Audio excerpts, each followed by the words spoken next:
కొన్ని నిమిషములు దేవుని వాక్యమును ధ్యానం చేద్దాం. మరొక మారు లేఖన భాగమును చదువుకుందాం. లూకా సువార్త 6వ అధ్యాయము 46వ వచనం. నేను చెప్పు మాటల ప్రకారము మీరు చేయక ప్రభువా ప్రభువా అని నన్ను పిలుచుట ఎందుకు?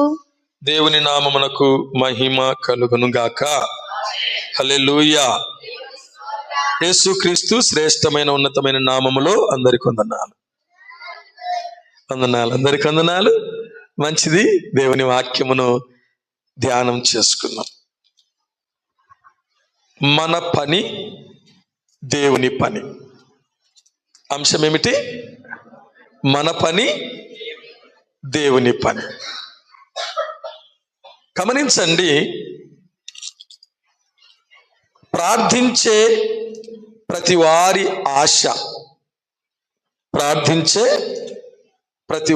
ఆశ, నా ప్రార్థన దేవుడు వినాలి,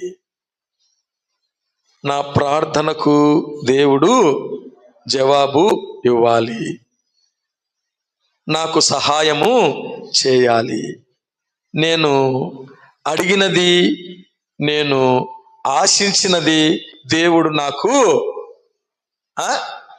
ఇవ్వాలి అనేదే ప్రతి వారి యొక్క ఆశ. ఏమిటి? నేను అడిగింది, నేను ప్రార్థించింది, నేను ఆశించింది, నాకు అక్కరగా ఉన్నది, అది నాకు ఇవ్వాలి దేవుడు అనేదే ఆశ. ఈ ఆశ ఉంటుంది, కానీ దేవుడు చెప్పింది చేయాలి అని అనుకోరు.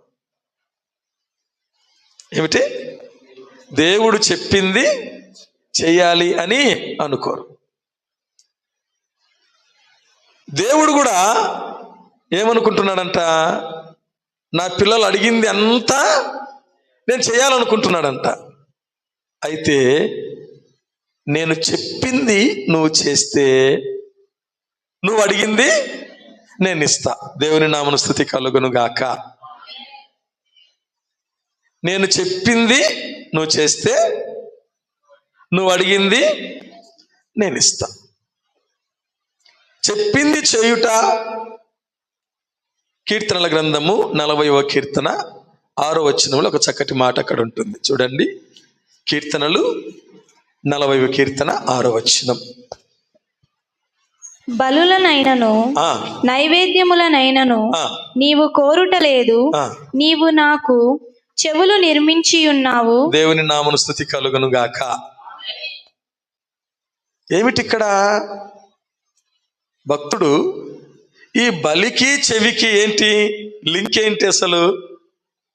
బలులనైనను నైవేద్యములనైనను నీవు కోరుటలేదు, నీవు నాకు చెవులను నిర్మించి ఉన్నావు. చెవి దేనికి గుర్తు అంటే విధేయతకు గుర్తు. చెవి దేనికి గుర్తు? విధేయతకు గుర్తు. ఎందుకని ఇంతకుముందు చెప్పాను, కళ్ళు చూడమంటే చూడొచ్చు, మూసుకోమంటే మూసుకోవచ్చు కదా. నోరు మాట్లాడాలనుకుంటే మాట్లాడచ్చు, మాట్లాడకూడదు అనుకుంటే మౌనంగా ఉండొచ్చు. వేరే ఏది దీనికి సహాయం చేయవలసిన అవసరం లేదు. వాసన చూడాలనుకుంటే చూడొచ్చు, లేకపోతే కొంచెం సేపు బిగబట్టుకొనైనా ఉండవచ్చు. పాదాలు నడవాలంటే నడవచ్చు, లేకపోతే ఉండొచ్చు. చేతులు ఏదైనా చేయాలని చేయొచ్చు. చెవులు ఇంకా కొంతమంది ఏమంటారు, చచ్చినట్టు వినాల్సింది అంటారు కదా. ఇది వినకుండా ఉండాలంటే రోగం రావాలా? ఏది రావాలా? చెవుడు అనే రోగం రావాలా? లేదంటే మన చెవులలో మనం ఏం చేయాలా? దూదులు పెట్టుకోవాలి కదా. చెవి దేనికి గుర్తు అంటే విధేయతకు గుర్తు. చెవి దేనికి గుర్తు? విధేయతకు గుర్తు. బలులనైనను నైవేద్యములనైనను నీవు కోరటలేదు, మరి నీవు నాకు చెవులను నిర్మించున్నా. బలి కాదు, కష్టమైంది దేవుడు చెప్పడం లేదు కదా. అందుకని ప్రసంగి గ్రంథంలో ఇంకొక మాట వ్రాయబడి ఉంటుంది. చూడండి, ప్రసంగి గ్రంథము 5వ అధ్యాయం 2వ వచనం చదవండి. ప్రసంగి గ్రంథం 5వ అధ్యాయము 2వ వచనం. నీవు దేవుని సన్నిధిని అనాలోచనగా పలుకుటకు నీ హృదయమును త్వరపడనీయక నీ నోటికి నీ నోటిని కాచుకొమ్ము. మొదటి వచనం చదవండి. మొదటి వచనం. నీవు దేవుని మందిరమునకు ఆ. పోవునప్పుడు నీ ప్రవర్తన జాగ్రత్తగా చూచుకొనుము. ఆ. బుద్ధిహీనులు ఆ. ఆ. అర్పించునట్లుగా బలి అర్పించుట కంటే సమీపించి ఆలకించుట శ్రేష్టము. అది బలి అర్పించుట కంటే సమీపించి ఆలకించుట శ్రేష్టం, వినుట శ్రేష్టం. అదే చెప్తున్నాడు. బలులనైనను నైవేద్యములనైనా నీవు కోరటలేదు. నువ్వు నాకు ఏమి నిర్మించున్నావు? చెవులను నిర్మించున్నావు. ప్రభునందు ప్రియమైన వారులారా, గమనించండి. దేవుని మాటకు మనము విధేయత చూపితే, దేవుని మాటకు మనము విధేయత చూపితే,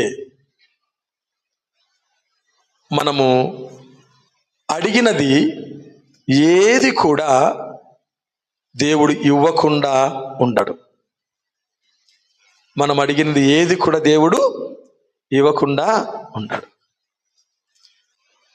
కాబట్టి యేసుక్రీస్తు ప్రభు వారు ఇక్కడ చెప్తున్న మాట ఏమిటంటే, నేను చెప్పిన మాట ప్రకారము మీరు చెయ్యక, నేను చెప్పిన మాట ప్రకారం మీరు చెయ్యక, ప్రభువా ప్రభువా ప్రభువా అని నన్ను పిలుచుట ఎందుకు? నేను చెప్పిన మాట ప్రకారం మీరు చెయ్యక ప్రభువా ప్రభువా అని పిలుచుట ఎందుకు? మీ ఆశ ఏమైంది? నా ప్రార్థన వినాలి అని మీ ఆశ ఉంది. దేవుని ఆశ ఏమైంది? మీరు కూడా నా మాట వినాలని దేవుడు అంటున్నాడు. మీ ప్రార్థన వినాలని మీరు అనుకుంటున్నారు, నా మాట వినాలని నేనంటున్నాను. అదేడ అందుకనే చెప్పాను కదా, ప్రార్థించే ప్రతి వారి ఆశ నా ప్రార్థన దేవుడు వినాలి, నాకు సహాయం చేయాలి, అన్ని విషయంలో నేను బాగుండాలి, దేవుడు నాకు అన్ని విషయంలో బాగు పెట్టాలనుకుంటారు. కానీ దేవుడు చెప్పింది మాత్రము చెయ్యాలి అని అనుకోరు. పైపెచ్చు మరలా ఎవరి మీద పడతారంటే దేవుని మీదనే పడతారు. మళ్ళా దేవుడు ఇంకా ఎందుకో నాకు కష్టాలు పెట్టాడు. కష్టాలు పెట్టేవాడు దేవుడు ఎట్టయితాడు? అర్థమవుతుందా? కష్టాలు పెట్టేవాడు దేవుడు ఆయన కష్టపెట్టేవాడు కాదు. దేవుని నామను స్తుతి కలుగును గాక. అలా దేవుని మాటకు విధేయత చూపి దేవుని ద్వారా జవాబు పొందుకున్న కొంతమందిని మనము ధ్యానం చేద్దాము. కొంతమందిని అలాంటి వారి స్థితిలో మనముంటే నిజముగా దేవుడు మన ప్రార్థనను ఆలకించునుగాక, మన ప్రార్థనకు దేవుడు జవాబిచ్చునుగాక, మనం అడిగింది దేవుడు మనకు అనుగ్రహించునుగాక. చూడండి, మొదటిగా యోహాను సువార్త 2వ అధ్యాయము 5వ వచనం. యోహాను సువార్త 2వ అధ్యాయము 5వ వచనం. ఆయన తల్లి పరిచారకులను చూచి ఆయన మీతో చెప్పున్నది చేయుడనెను. దేవుని నామను స్తుతి కలుగును గాక. హల్లెలూయా. ప్రియమైన వారలారా, ఇక్కడ పరిచారకులు ఎవరున్నారు? పరిచారకులు ఉన్నారు. ఇది మనకు తెలుసును. ఒక వివాహానికి యేసుక్రీస్తు ప్రభు వారు వెళ్ళారు. ఒక వివాహానికి యేసుక్రీస్తు ప్రభు వారు, ఆయన తల్లి, ఆయన శిష్యులు అనేకులు వెళ్ళి, అంటే చాలా దగ్గర సంబంధం అనుకుంటుంది, చాలా దగ్గర సంబంధం అనుకుంటా. అందుకని ఒకరు కాదు వెళ్ళింది, యేసు ప్రభు వెళ్ళాడు, ఆయన తల్లి వెళ్ళింది, ఆయన శిష్యులు అందరు వెళ్ళారు. ఇందాకనే చెప్పుకున్నాం కదా, ఇల్లు కట్టి చూడు, పెళ్లి చేసి చూడు అని చెప్పి. ఎందుకంటే అన్ని అనుకున్నవి అనుకున్నట్టుగా జరగవు. ఏదైనా సరే కొన్ని లోటుపాట్లు అనేటి జరుగుతూ ఉంటాయి. ఎంతటోళ్ళైనా సరే. అనిల్ అంబానీ కొడుకు పెళ్లి జరిగింది అంటే మన దేశంలోనే సంపన్నుడు, రిలయన్స్ కంపెనీ యజమాని అన్నమాట. ఆయనేనా కదా? ఆ పెళ్లిలో అనిల్ అంబానీ కొడుకు చెప్పిన మాట నాకు చాలా నచ్చింది. ఆయన నిలబడి అందరికీ ఇలా నమస్కారం పెట్టి, మీకు ఏదైనా లోటు జరిగింటే మమ్మల్ని క్షమించండి అంటున్నాడు. మీకు ఏదైనా పొరపాటు జరిగింటే, ఏదైనా కొరత జరిగింటే మమ్మల్ని క్షమించండి, సరిగా మిమ్మల్ని పరామర్శించలేకపోయామేమో చూసుకోలే అంటే అది గొప్ప ధనవంతుల పెళ్లి. అటువంటి వారికి కూడా కొన్ని లోటుపాట్లు జరుగుతూ ఉంటాయి. వివాహం అంటేనే అంత. ఆ యొక్క వివాహములో ప్రాముఖ్యమైనదే ద్రాక్షరసము. ప్రాముఖ్యమైనదే ద్రాక్షరసము. అది వారి ఆనవాయితీ, అది వారి ఆచారము. అటువంటిది ఏమైపోయిందంట? ద్రాక్షరసమే అయిపోయింది. ద్రాక్షరసమే అయిపోయింది. పెళ్ళి ఎట్లుంటుందంటే, బాగా పెడితే ఏం చేసినాడు రా పెళ్ళి అంటారు. ఏమి కొంచెం తక్కువైనా భలే చేసినాడులే పెళ్ళి, బాగా చేసినాడులే పెళ్ళి అని అంటారు కదా. అందుకనే లోకంలో ఒక సామెత ఏంటో తెలిసిన, పెడితే పెండిండ్లు, పెట్టకపోతే సావిండ్లు అంట కదా. పెట్టకపోతే అలా ఉంటుంది, అలా ఉంటుంది.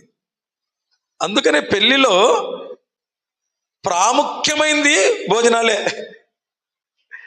పెళ్లిలో ప్రాముఖ్యమైనది ఏమి చెప్పండి? భోజనాలే. అవును, అది బాగుంటే పెళ్లి బాగా జరిగినట్టే. ఎంతమంది పాస్టర్లు వచ్చినారు, ఎంత వాక్యం చెప్పినారు, ఇవన్నీ ఎవరికి అస్సలు పట్టించుకోరు కదా. అట్లా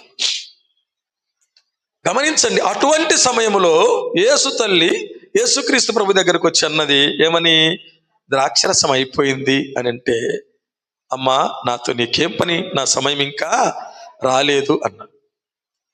గ్రహించినటువంటి తల్లి పరిచారకులను చూసి ఏమన్నదంటే, ఆయన మీతో చెప్పినది చేయండి. హల్లెలూయా, గట్టిగా స్తుతించండి. హల్లెలూయా. గమనించండి, ఆయన మీతో చెప్పునది చేయండి, అంతే. అప్పుడు యేసుక్రీస్తు ప్రభువారు పరిచారకులను పిలిచి ఏమన్నాడంటే, అక్కడ 6 రాతి బాణలు ఉంటే ఆ రాతి బాణల నిండా నీళ్లు పోయండి అన్నాడు. రాతి బాణల నిండా అంచుల మట్టుకు నీళ్లు పోశారు. ఇప్పుడు ముంచి విందు ప్రధాని యొద్దకు తీసుకొని వెళ్ళండి అన్నాడు. ముంచారు, విందు ప్రధాని యొద్దకు తీసుకొని వెళ్ళారు. ఆశ్చర్యం, అద్భుతం. అక్కడ రాయబడిన మాట ఏమిటి తెలిసిన? ద్రాక్షారసమైన ఆ నీళ్లు రుచి చూచినప్పుడు, హల్లెలూయా, ఏమిటంట? ద్రాక్షారసమైన ఆ నీళ్లు రుచి చూచినప్పుడు. చదవండి ఆ భాగమును. ఎన్నో వచనము? 9వ వచనం చదవండి. ఆ ద్రాక్షారసము ఎక్కడి నుండి వచ్చెనో ఆ నీళ్లు ముంచి తీసుకుని పోయిన పరిచారకులకే తెలిసినది గాని విందు ప్రధానికి తెలియకపోయాను గనుక ద్రాక్షారసమైన ఆ నీళ్లు రుచి చూచినప్పుడు ఆ విందు ప్రధాని పెండ్లి కుమారుని పిలిచి. చాలు కదా. ద్రాక్షారసమైన ఆ నీళ్లు రుచి చూసినప్పుడు, ద్రాక్షారసమైన ఆ నీళ్లు ఏమైనాయంట? ద్రాక్షారసమైనవి. నీళ్లు ద్రాక్షారసమైనవి. ప్రేమైన వారల, ద్రాక్షారసము కావడానికి చాలా ప్రాసెస్ ఉంటుంది. నీళ్లు మామూలుగా ఊటలో నుండి వస్తాయి, బోరింగ్ కొడితే వస్తాయి, బావిలో ఉండి వస్తాయి. ఇది అట్ట కాదు. ద్రాక్షరసము, ద్రాక్షలు తెంపాలి, తొట్టిలో వేయాలి, తొక్కాలి కదా, దాన్ని తీయాలి, మరలా మురగబెట్టాలి. చాలా పని ఉంటుంది అన్నమాట. అవన్నీ ఏమీ లేకుండానే ఇన్స్టెంట్గా, అంటే బాణలలో అద్భుతం లేదు.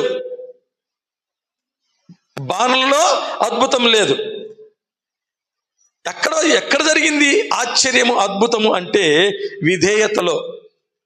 ఎందులో? విధేయతలో. పరిచారకులను చూసి తల్లి ఏమన్నది? ఆయన మీతో చెప్పునది చేయుడి, అంతే. వాళ్ళ పని ఏంది? ఏం చెప్తాడో అది చేయాలంతే. అందుకని ఇక్కడ మనం రాసి ఉంచాం, రాతి బాణల్లో నీళ్లు పోయడమే మన పని, నీళ్లు నింపడమే మన పని. ఆ నీటిని ద్రాక్షారసముగా మార్చుట. హల్లెలూయా. మన పని ఏమిటి? రాతి బాణంలో పరిచారకుల పని ఏమిటి? నీళ్లు నింపడమే. వాళ్ళు నీళ్ళు అడగలే అని ఒక్క మాట కూడా అనలే వాళ్ళు. అయితే అనేకమైన మాటలు వస్తాయి. ఇప్పుడెందుకు నీళ్ళు ఏమన్నా లేవా? శుద్ధీకరణాచార ప్రకారముగా 6 తూములు పట్టేటటువంటి రాతి బాణాలు అక్కడ ఉంటే, ఏంది వాళ్ళకి కావలసిన ద్రాక్షరసం అయితే నువ్వేం పోయమంటున్నావు? నీళ్లు పోయమంటున్నవే, ఏమన్నా కల్తీ చేస్తాడేమో, ఎట్ట ప్రభువా అని చెప్పి అడగలే. నోటి మాట ఎత్తలే వాళ్ళు. అస్సలు పరిచారకులు చేసిన పని ఏమిటంటే ఆ రాతి బాణాలను అంచుల మట్టుకు నీళ్లతో నింపండి అన్నాడు, అంతే. వాళ్ళు నింపారు, ముంచి విందు ప్రధాని తీసుకొని వెళ్ళండి అన్నారు, ముంచారు, తీసుకొని పోయినారు. అదేమైంది? ద్రాక్షరసం అయిపోయింది. దేవుని నామమున స్తుతి కలుగును గాక.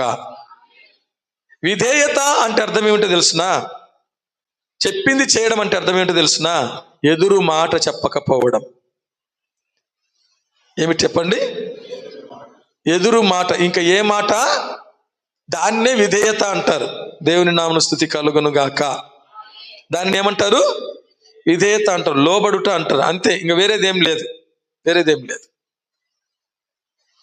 ఆ వివాహములో లోటును భర్తీ చేసింది ఏమిటంటే పరిచారకుల యొక్క విధేయత. దేవుని నామమున స్తుతి కలుగును గాక. హల్లెలూయా. అందుకనే మన పని దేవుని పని. మనం చేసే పని మనం చేస్తే, దేవుడు చేసే పని దేవుడు. అంటే దేవుడు చెప్పింది మనం చేస్తే, మనం అడిగింది దేవుడు చేస్తాడు. దేవుని నామమున స్తుతి కలుగును గాక. అది పరిచారకులు. ఆయన మీతో చెప్పునది చెయ్యండి, అంతే. వారు నోటి మాట ఎత్తలే, నింపారు, ముంచారు, తీసుకొని పోయినారు, అంతే. మనం చేయవలసింది ఏమిటి? మనం చేయవలసింది ఏమిటి? దేవుడు చెప్పింది చెయ్యడమే, అంతే. వింటారు అయితే చేయరు.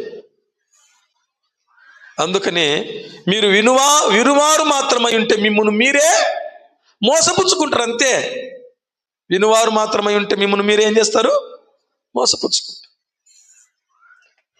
రెండవదిగా చూడండి, రాజులు 2వ గ్రంథము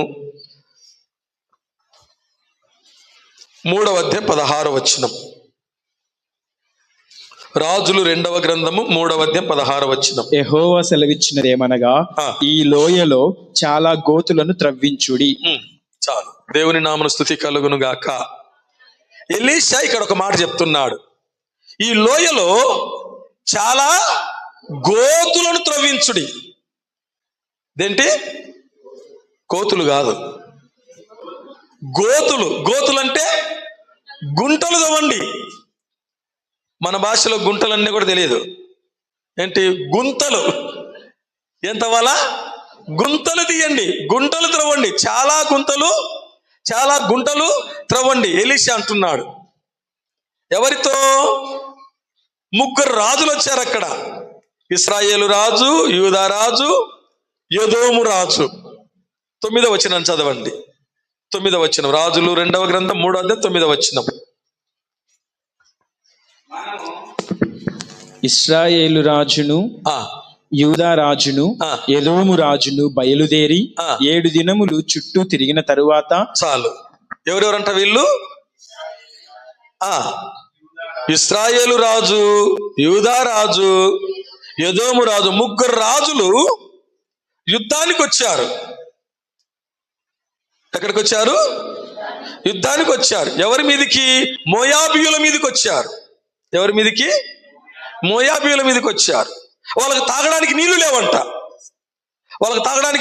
పశువులకు కూడా నీళ్లు లేవు. అయ్యో కటకటా, 3 రాజులమైన మనము మోయాబీయుల చేతిలో హతమ ఉన్నట్లుగా దేవుడు ఎందుకు తీసుకొని వచ్చినాడు అంటున్నారు వీళ్ళు. మరి ఎట్లా చేయాలి ఇప్పుడు అన్నప్పుడు ఎలీషాని పిలిపించారు, దేవుని సేవకుని పిలిపించారు. దేవుని సేవకుడు ఏమన్నాడంటే, ఈ లోయలో చాలా గోతులను త్రవ్వండి అన్నాడు. చాలా గోతులను త్రవ్వండి. అక్కడ ఒక మాట మీకు జ్ఞాపకం చేస్తాను. అదేమిటంటే, చాలా గోతులు తవ్వితే నీళ్ళు ఎట్లా రావాలా? మనం ఏమనుకుంటాము, వర్షం పడుతుందేమోలే, ఇప్పుడు పైనుంచి వర్షం దిప్పుతాడేమోలే అనుకుంటాం. అయితే ఎలీషా ఏమంటున్నా తెలిసినా, వర్షము రాకపోయినా, గాలి రాకపోయినా ఈ గోతులను దేవుడు నీళ్లతో నింపుతాడు. దేవుని నామమున స్తుతి కలుగును గాక. హల్లెలూయా. చదవండి ఆ భాగం అక్కడ 17వ వచనం చదవండి. యెహోవా సెలవిచ్చినదేమనగా, గాలియే గాని వర్షమే గాని రాకపోయినను మీరును మీ మందలను మీ పశువులను త్రాగుటకు ఈ లోయ నీళ్లతో నిండును. దేవుని నామమున స్తుతి కలుగును గాక. హల్లెలూయా. వర్షమే గాని గాలియే గాని రాకపోయినా, వస్తే నిండుతాయి అనుకోకండి మీరు. గోతులు తవ్వమంటున్నాడు. ఇప్పుడు మనకు గవర్నమెంట్ ఏం చేసింది? కరువు పని పెట్టింది. కరువు పని ఏం చేస్తారు వీళ్ళు? పోయి గుంతలు తవ్వుతారు. ఏం గుంతలు అవి? నీళ్లు నిండాలి. ఎప్పుడు నిండాలి? వచ్చిన ప్రతి వర్షపు చుక్కను మనం నిల్వ చేయాలంటున్నారు. ఆలోచన మంచిదే కదా. అంటే అవి ఎప్పుడు నిండుతాయి? వాన వస్తే భూగర్భ జలాలను మనము భద్రపరచాలి. ఇవి ఉంటే కింద నుంచి నీళ్లు పైకి వస్తాయి అని చెప్పి. అయితే ఎలీషా అంటున్నాడు, వర్షము రాకపోయినా ఈ లోయ నీళ్లతో నిండుతుంది. దేవుని నామమున స్తుతి కలుగును గాక. కారణం ఏమిటి? ఆయనకు అసాధ్యమైంది ఏది లేదు. దేవుని నామమున స్తుతి కలుగును గాక. ఆయనకు అసాధ్యమైంది ఏది లేదు. చూడండి, ఆదికాండం 3 విషయాల్లో ఈ మాట నేను జ్ఞాపకం చేస్తాను. ఆదికాండము 18వ అధ్యాయము 14వ వచనం. యెహోవాకు అసాధ్యమైనది ఏదైనా నున్నదా? దేవుని నామమున స్తుతి కలుగును గాక. ఇది ఏ విషయంలో చెప్తున్నాడు? శారా విషయంలో చెప్తున్నాడు. శారా నవ్వనేలా? ఎందుకు నవ్విందంట? బహు వృద్ధురాలు నేను, నిత్యముగానే ప్రసవించేదనా? 90 ఏళ్ళు నాకు, నా భర్తకు 100 సంవత్సరాలు, 89 సంవత్సరాలు నాకు, 99 సంవత్సరాలు నా భర్తకు కదా. నీ వయస్సుతో ఆయనకేం పనింది? నీ శక్తితో, నీ దేహంతో ఆయనకేం పనింది? ఆయన చేయాలనుకుంటే ఖచ్చితంగా చేస్తారు. ఎందుకు? ఆయనకు అసాధ్యమైంది ఏది లేదు కదా. దేవుని నామమున స్తుతి కలుగును గాక. ఇర్మియా గ్రంథం 32వ అధ్యాయం 17వ వచనం. ఇర్మియా గ్రంథం 32వ అధ్యాయం 17వ వచనం. యెహోవా ప్రభువా, సైన్యములకు అధిపతియగు యెహోవా అను పేరు వహించువాడా, శూరుడా, మహదేవా, నీ అధిక బలము చేతను చాచిన బాహు చేతను భూమాకాశం సృజించితివి. నీకు అసాధ్యమైనది ఏది లేదు. 27వ వచనాన్ని కూడా చదవండి. 27వ వచనం. నేను యెహోవాను సర్వ శరీరులకు దేవుడను, నాకు అసాధ్యమైనది ఏదైనా నుండునా? దేవుని నామమున స్తుతి కలుగును గాక. నాకు అసాధ్యమైన ఏదైనా ఉండునా? ఇందులోనే మార్కు సువార్తలోనికి రండి. మార్కు సువార్త 10వ అధ్యాయం 27వ వచనం. యేసు వారిని చూచి, ఇది మనుష్యులకు అసాధ్యమే గాని దేవునికి అసాధ్యం కాదు. దేవుని నామమున స్తుతి కలుగును గాక. దేవునికి సమస్తమును సాధ్యమే. మనుష్యులకు అసాధ్యం, దేవునికి కాదు. ఈ లోయలో చాలా గోతులను త్రవ్వండి. గాలి రాకపోయినా, వర్షం రాకపోయినా ఈ లోయ నీళ్లతో నిండుతుంది. దేవుని నామమున స్తుతి కలుగును గాక. హల్లెలూయా. అలాగనే దేవుడు చేశాడు. వాళ్ళు చెప్పినట్లు చేశారు. దేవుడు చెప్పినట్లు వారి పట్ల నెరవేర్చాడు. వారి పని వారు చేశారు, దేవుని పని దేవుడు చేశారు. అది విధేయత. పరిచారకులు చేశారు. 3 రాజులు చేశారు. ఇశ్రాయేలు రాజు, యూదా రాజు, ఎదోము రాజు, వారు చేశారు. 3వదిగా యెహోషువ గ్రంథము 6వ అధ్యాయము 3వ వచనం నుండి 5వ వచనం వరకు చూడండి. మీరందరూ యుద్ధ సన్నద్ధులై పట్టణమును ఆవరించి ఒకమారు దాని చుట్టూ తిరగవలెను. అలాగు 6 దినములు చేయుచు రావలెను. 7 యాజకులు పొట్టేలు కొమ్ము బూరలను పట్టుకొని ముందుగా నడువవలెను. 7వ దినమున మీరు 7 మారులు పట్టణము చుట్టూ తిరుగుచుండగా ఆ యాజకులు బూరలు ఊదవలెను. మానక ఆ కొమ్ములతో వారు ధ్వని చేయుచుండగా మీరు బూరల ధ్వని వినునప్పుడు జనులందరూ ఆర్భాటముగా కేకలు వేయవలెను. అప్పుడు ఆ పట్టణ ప్రాకారము కూలును గనుక జనులు తమ ఎదుటికి చక్కగా ఎక్కుదురు అనెను. దేవుని నామమున స్తుతి కలుగును గాక. హల్లెలూయా. ఇశ్రాయేలీయులు చేయవలసిన పని ఏమిటంటే, యెరికోను పడగొట్టాలి అంటే దానిపైన యుద్ధము చేయాలి, దాని లోపలికి వెళ్ళాలి. ఇశ్రాయేలీయుల భయము చేత యెరికో వారు పట్టణపు ప్రాకారాన్ని మూసేశారు. ఎవరు లోపలి వారు బయటికి రాకుండా, బయటి వారు లోపలికి రాకుండా బంధించేశారు. ఎట్లా? గోడలు బద్దలు కొట్టాలంటే పెద్ద పెద్ద యంత్రాలు ఉపయోగించాలి, పెద్ద పెద్ద రాళ్లను ఉపయోగించాలి. ఎట్లా చేయాలి అంటే దేవుడు అన్నాడు, మీరు యుద్ధ సన్నద్ధులుగా అండి. అంటే యుద్ధానికి ఎట్లా పోతారో అట్నే అలాగనే డ్రెస్ చేసుకోండి. అలాగనే అయితే మీరు చేయవలసింది ఏమిటంటే పట్టణం చుట్టూ తిరగాలంతే. ఏం చేయాలి? రోజుకు ఒక్కసారి తిరగాలి. 7 రోజు 7 మార్లు తిరగాలి. 7 రోజు 7 మార్లు తిరగాలి. ఆ ముగింపులో నువ్వేం చేయాలంటే యాజకులు పొట్టేళ్ల కొమ్ము బూరలు మానక ఊదాలి, అంతే. జనులు కేకలు వేయాలి. అప్పుడు పట్టణపు ప్రాకారము కూలిపోతుంది. దేవుని నామమున స్తుతి కలుగును గాక. యెరికో పట్టణపు గోడలు చాలా మందమైనవి. 3 రథాలు తిరుగుతాయి ఆ పక్కకి ఈ పక్కకి, పైన గోడ పైన. మామూలు గోడ కాదు, ఈ మందిరం అంతా ఉంటుంది ఒక్కొక్క గోడ వెడల్పు. మనకిప్పుడు ఉదాహరణకు చైనా వాల్ చాలా పొడవైనది, వెడల్పు కూడా ఉంటుంది. దాని మీద ఎక్కిపోతా వస్తూ ఉంటుంది, దాన్ని చైనా వాల్ అంటారు. ప్రేమైన వారలారా, అంటే బలమైనటువంటి యెరికో గోడలు కూలిపోవడానికి వారు ఒక్క యుద్ధ ఆయుధమును కూడా ఉపయోగించకుండా దేవుడు చెప్పింది చెప్పినట్లు చేశారు. అది విశ్వాసం. అదేమిటి చెప్పండి? విశ్వాసం. హెబ్రీయులకు రాసిన పత్రిక 11వ అధ్యాయము, హెబ్రీయులకు రాసిన పత్రిక 11వ అధ్యాయము 30వ వచనం. విశ్వాసమును బట్టి 7 దినముల వరకు ప్రదక్షిణము చేయబడిన తర్వాత యెరికో గోడలు కూలెను. దేవుని నామమున స్తుతి కలుగును గాక. దేనిని బట్టి?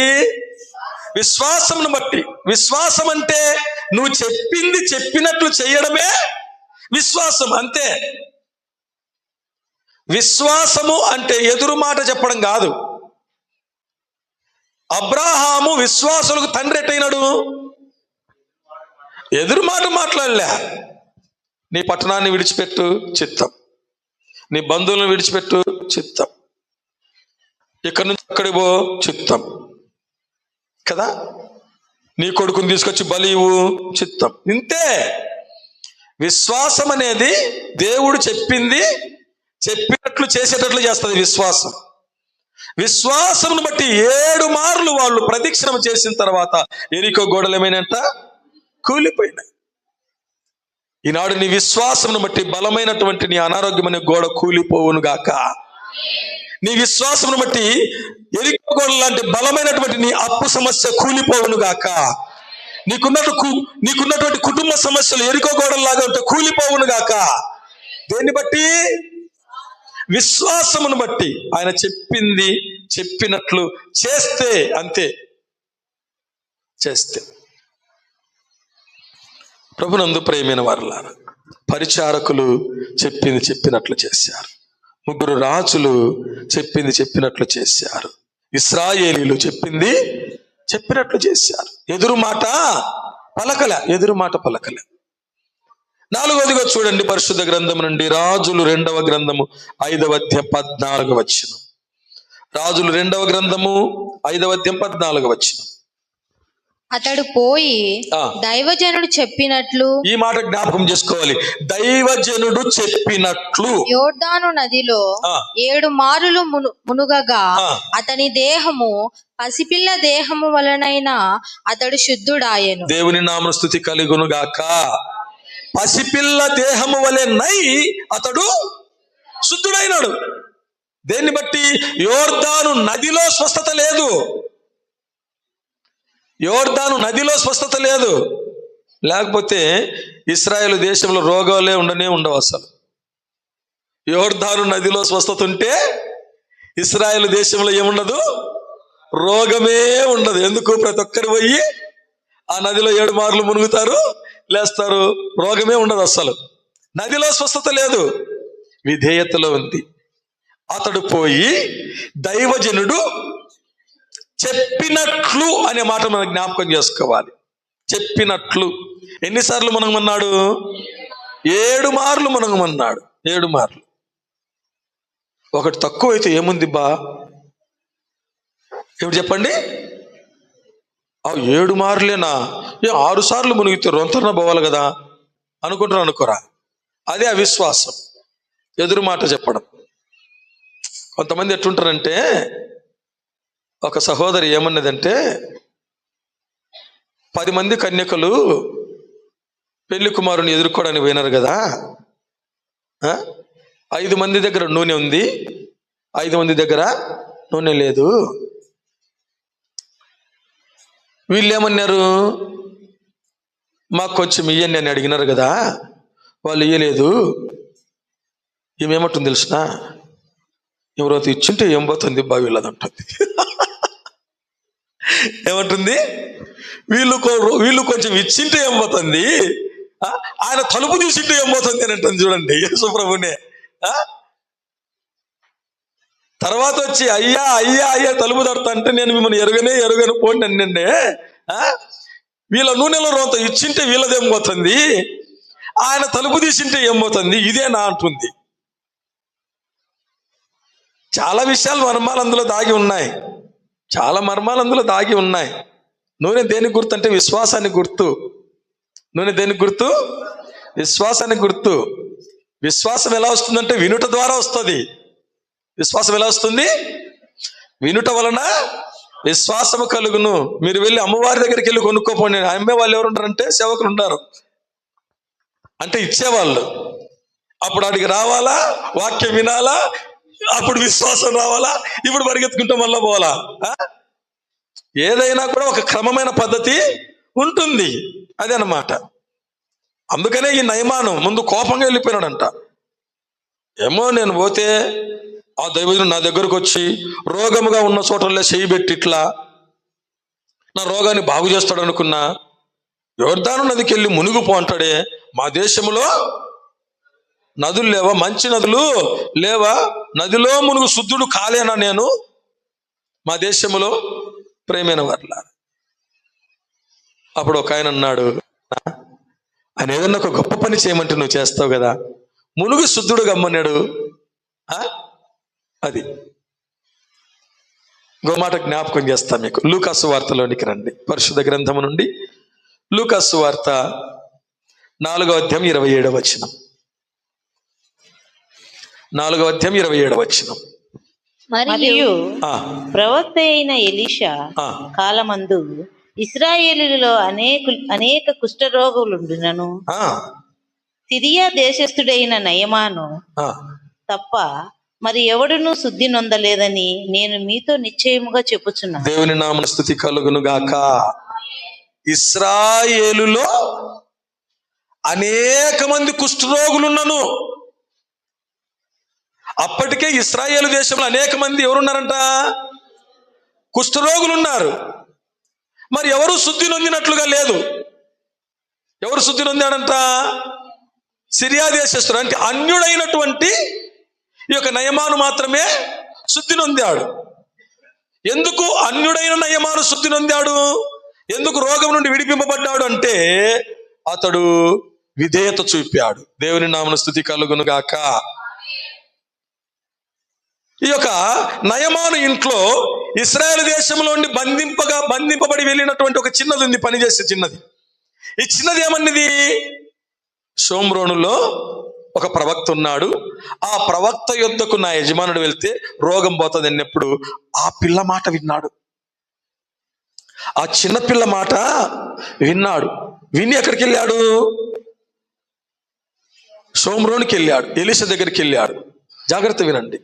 మరి ఈ చిన్న పిల్లకి తెలిసింది, ఇశ్రాయేలు దేశంలో వీళ్ళకి తెలియదా ఎలీషా ప్రవక్త ఉన్నాడని, ఎలీషా ప్రవక్త రోగాన్ని తొలగిస్తాడని? నయమాను వచ్చినట్లుగా ఇశ్రాయేలు దేశంలో ఉన్నటువంటి కుష్ఠరోగులు రావచ్చు కదా, వచ్చినారా? రాలే. అందుకనే యేసుప్రభు ఏమంటున్నాడంటే, ఎలీషా దినములలో, ఎలీషా కాలమందు ఇశ్రాయేలు దేశములో, ఇశ్రాయేలీలో అనేక మంది కుష్ఠరోగులు ఉన్నను సిరియా దేశస్థుడైన నయమాను తప్ప ఎవరు కూడా శుద్ధి నొందలే. నిశ్చయంగా చెప్తున్నా అన్నాడు, ఖచ్చితంగా చెప్తున్నా అంటున్నాడు. దేవుని నామమున స్తుతి కలుగును గాక. దేవుని ద్వారా మేలు పొందుకోవాలంటే, దేవుని ద్వారా మనము గొప్ప విజయాలు పొందాలంటే, గమనించండి, మనము అన్యులమా లేదా క్రైస్తవులం అనేది కాదు. ఎవరైనా సరే దేవుని చెప్పింది చెప్పినట్లు చేస్తే వారి పట్ల దేవుడు గొప్ప కార్యము చేస్తాడు. నయమాను దైవజనుడు చెప్పినట్లు చేశాడు, కుష్ఠరోగం నుండి విడుదల పొందాడు. దేవుని నామమున స్తుతి కలుగును గాక. మన పని దేవుని పని మనం చేస్తే, నేను ఎన్నో మార్లు చెప్పాను, దేవునిలో లోపము లేదు, దేవుని మాటలో ఏమి లేదు, లోపము లేదు. ప్రభునందు ప్రేమైన వారు, ఆ విధముగా పరిచారకులు, ముగ్గురు రాజులు, ఇశ్రాయేలీయులు, నయమాను. ఇంకా 2 విషయాలు నేను జ్ఞాపకం చేస్తాను. అదే రాజులు 2వ గ్రంథము 4వ అధ్యాయము. రాజులు 2వ గ్రంథము 4వ అధ్యాయం 7వ వచనాన్ని చదవండి.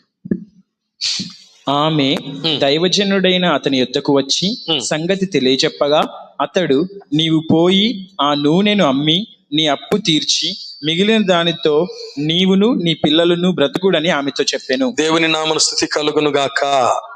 ఇక్కడ ఒక విధవరాలు ఎలీషా దగ్గరికి వచ్చింది. అయ్యా, నా భర్త దేవుని యందు భక్తి గలవాడని మీకు తెలుసును, అతడు చనిపోయినాడు, అప్పులోడు ఇప్పుడు ఇంటి మీదకి వచ్చాడు, నా 2 పిల్లలను పట్టుకొని పోతానంటున్నాడు, బందీలుగా పట్టుకొని పోతానంటున్నాడు అన్నప్పుడు ఎలీషా అన్నాడు, నాతో నీకేమి కావాలి, నీ ఇంట్లో ఏముందో చెప్పు. నూనె కుండ 1 మాత్రం ఉంది. దేవుని నామమున స్తుతి కలుగును గాక.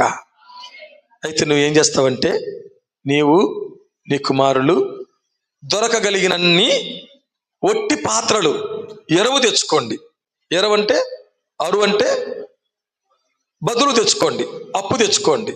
అప్పులో ఉంటే మళ్ళీ ఏం చేయమంటున్నాడు, బదులు తెచ్చుకోండి మళ్ళా అంటున్నాడు, బదులు తెచ్చుకోండి అంటున్నాడు. ఇప్పుడు ఏం చేస్తారంటే, నీవు నీ కుమారులు లోపల నుండి తలుపు వేసి ఆ నూనె వేయండి అంట. ఆ నూనె వేయండి అన్నాడు. ఇంటి నిండా ఒట్టి పాత్రలు. వీళ్ళ ఇంట్లో ఉన్న నూనె కుండలో కొంచెమే నూనె ఉంది. ప్రభునందు ప్రియమైన వారలారా, దేవుడు అద్భుతం చేశాడు. దేవుడు అద్భుతం చేశాడు. ఒట్టి పాత్రల నిండా ఏమున్నాయి, నూనెనే ఉంది, నూనెనే ఉంది. ఇప్పుడు ఆ నూనెను అమ్మి అప్పు తీర్చుకో, మిగిలిన దాంతో నీవు నీ కుమారులు. దీని అర్థం ఏంటో తెలిసిన, అద్భుతం, ఆశ్చర్యం ఏంటో తెలిసిన, అప్పు పోతే చాలు అనుకున్నది ఏమేమనుకున్నది, అప్పు తీరిపోతే చాలు. దేవుని ఉద్దేశం ఏంటో తెలిసిన, అప్పు పోవడం కాదు, నువ్వు బతకాల. మళ్ళా నువ్వు బతకాలంటే ఏం చేయాలా, నువ్వు అప్పు చేయాలా. నువ్వు అప్పు చేయడం దేవునికి ఇష్టం లేదు అసలు. ఎందుకు?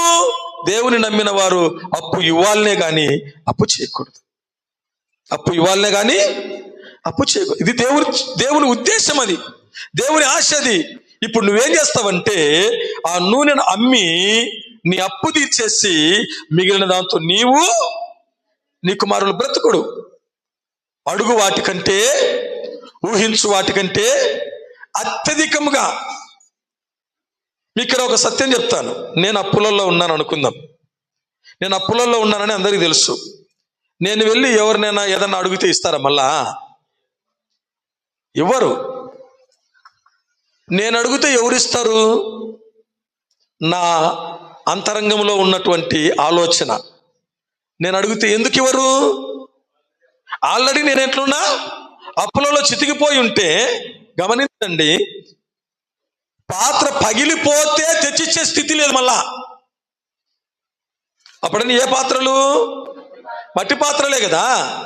పాత్ర పగిలిపోతే మరలా కొనిచ్చే స్థితి లేదు. ఇప్పుడు ఒకవేళ కొనిచ్చే స్థితి ఉన్న ఏం మళ్ళా పోతే రాదు. ఒక గిన్నె ఇంట్లోంచి పోతే మళ్ళా రాదని ఎవరు నమ్మి గ్లాస్ ఇవ్వరండి. ఏ గ్లాసు? టీ గ్లాస్ ఇవ్వరు కదా. గమనించండి, అలా ఇవ్వడానికి కూడా దేవుడు వారి మనస్సును త్రిప్పాడు. దేవుని నామమున స్తుతి కలుగును గాక. హల్లెలూయా. చెప్పింది చెప్పినట్లు చేస్తే రాతి బండలో నుండి నీళ్ళు ఇచ్చినట్లుగా, చెకుముక్కి రాతిలో నుండి నూనెని ఇచ్చినాడంట దేవుడు. అలా అద్భుతాలు చేస్తాడు దేవుడు.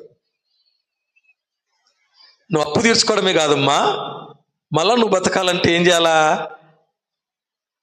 మళ్ళా అప్పు చేయాలా, మళ్ళా నువ్వు కష్టపడాలి. ఒకవేళ అలా వద్దు, దానిని అమ్మి అప్పులోనికి అప్పు కట్టు, మిగతాదంతో నీవు నీ పిల్లలు బ్రతకండి. దేవుని నామమున స్తుతి కలుగును గాక.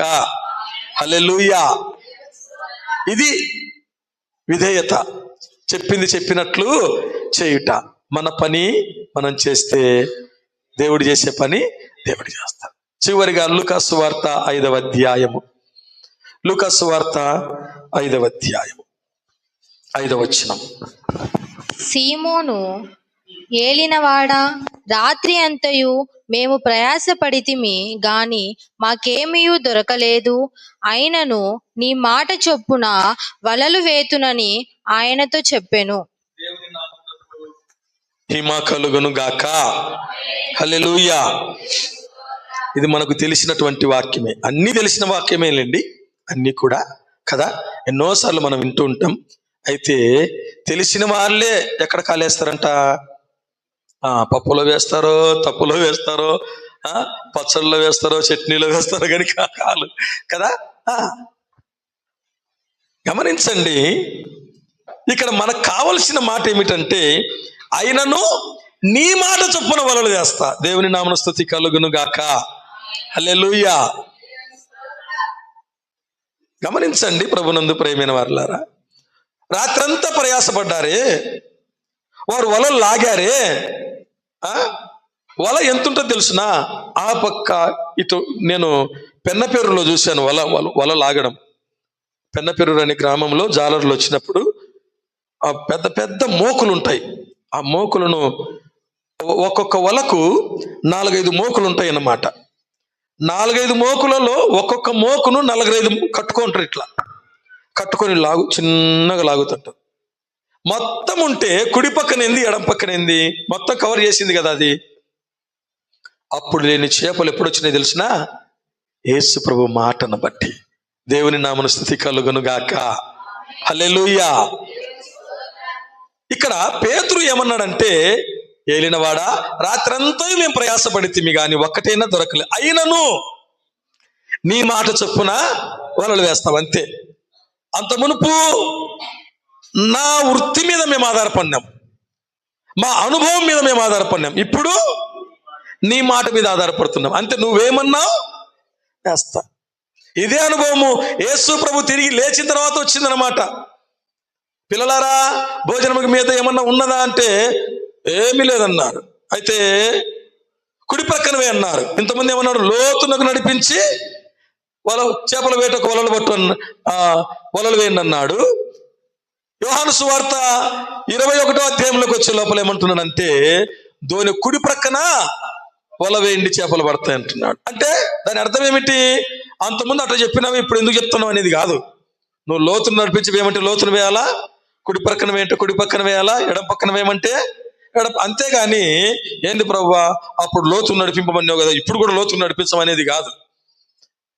అది విధేయత కాదు. ప్రభునందు ప్రియమైన వారల, దేవునికి విధేయత చూపుతావా లేదా అనే దాని మీద ఆధారపడి ఉంటుంది. ఇంట్లో చాలా మంది గొడవలు ఎత్తో తెలుసునా? అప్పుడు అట్లాంటివే అంటారు. ఎప్పుడు చెప్పండి? అప్పుడు అట్లాంటివే, ఇప్పుడు ఇట్లాంటివే, అప్పుడు అట్టన్నా ఇప్పుడు ఇట్టన్నా, నువ్వు మాట వినాలంతే.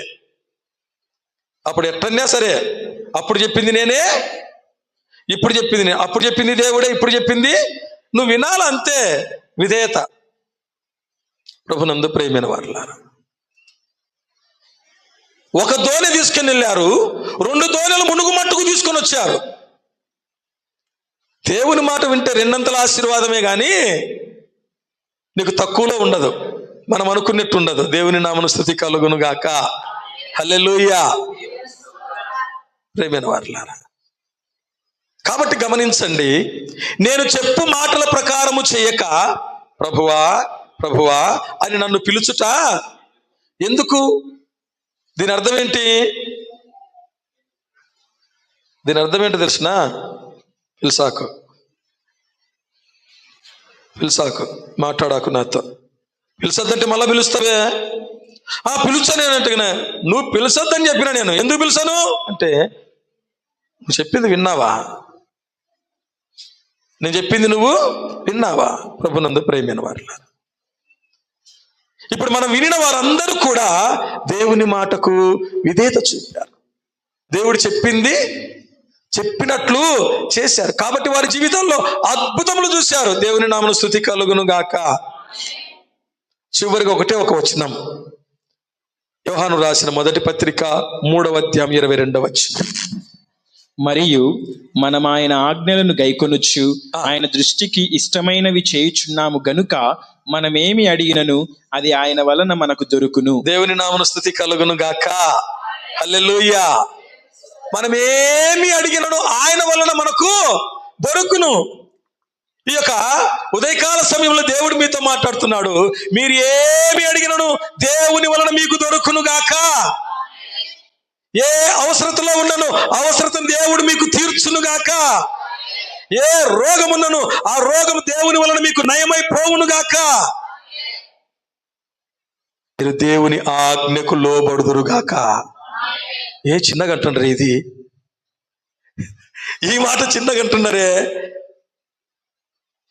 మరలా చదవండి ఆ భాగమును. యోహాను రాసిన మొదటి పత్రిక 3వ అధ్యాయం 22వ వచనము.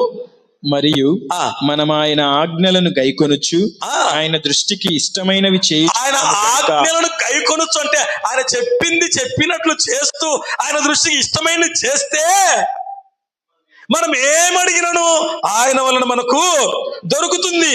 నువ్వు ఏ స్థితిలోనైనా ఉండు, ఏ పరిస్థితిలోనైనా ఉండు, ఎటువంటి దుర్భరమైనటువంటి స్థితిలోనైనా నువ్వు ఉండు, దాని నుండి దేవుడు బయటికి తీసుకురావడానికి సమర్థుడు. దేవుని నామమున స్తుతి కలుగును గాక. కారణం ఏమిటి? ఆయన నమ్మదగిన వాడు.